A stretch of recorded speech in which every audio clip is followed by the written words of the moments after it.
Ja, wieder von Österreich habe ich ein Versli gefunden, eine Handgeschichte von einer grossen und einer kleinen Gans. Ganz spannend, es ist fast ein Krimi. Jetzt tue ich es euch zeigen. Also, es war einmal eine Gans, so gross. Die hatte ein kleines Gänschen, so klein. Da sagt die grosse Gans zur kleinen Gans, gehen wir nie allein ins Wasser. Da sagt die kleine Gans zur grossen Gans, nie gehe ich allein ins Wasser. Wups! Und ist im See verschwunden. Da kommt ein grosser Fisch, so gross, mit einem grossen Maul, so gross. Und hat das Gänschen dran geschluckt.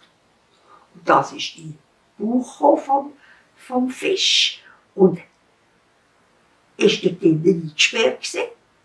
Und daheim kommt die grosse Gans und sucht die kleine Gans und sucht und sucht und sucht.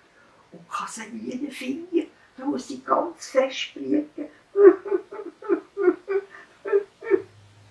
Und das wäre jetzt wirklich blöd, wenn das Versli jetzt gerade fertig wäre. Aber schön ist, die Mama hat noch brüllen. Sie wäre schon traurig gewesen, wenn es nicht mehr heimgekommen wäre.